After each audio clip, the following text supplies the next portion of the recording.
ఓ దిక్కు కరువు ముచ్చట్లు, ఇంకో దిక్కు వానల ముచ్చట్లు రెండు గట్టిగానే వినిపిస్తున్నాయి ఇప్పుడు. అంటే వానొచ్చిందని సంబరపడే లోపు ఎండొస్తుంది, ఎండొచ్చిందని గాయ అయ్యేటాళ్లకు వానొస్తుంది అన్నట్టు.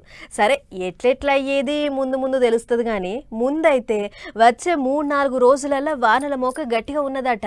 మరిగా ఎక్కడ వాన ఉన్నది, ఎక్కడ ఎండ కొడుతుంది చూసేద్దాం పర్రి. ఎల్నీనో వస్తాందని ఓ దిక్కు బుగులు పట్టిస్తున్నా సరే, నైరుతి ఋతుపవనాలు చేయబట్టి మొగులు చిటపటి చినుకులు రాలుతూనే ఉన్నది. 8వ తారీఖు నాడు తెలంగాణను దాకినాయి ఋతుపవనాలు.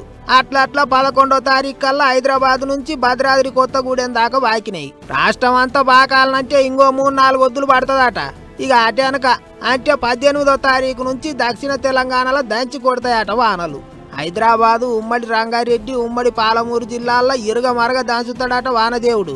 5 సెంటీమీటర్ల దాకా వానలు పడవచ్చని హెచ్చరిక చేస్తారు మొగుల ఆఫీసర్లు. అయితే రందిపడే ముచ్చట ఏంటిదంటే ఉత్తర తెలంగాణలో మాత్రం ఎండలు కొడతాయని చెప్తుండ్రు.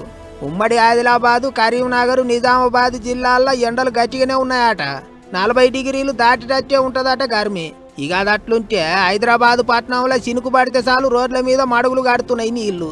ట్రాఫిక్ తోని సుక్కలు కానొస్తున్నాయి పబ్లిక్ కు.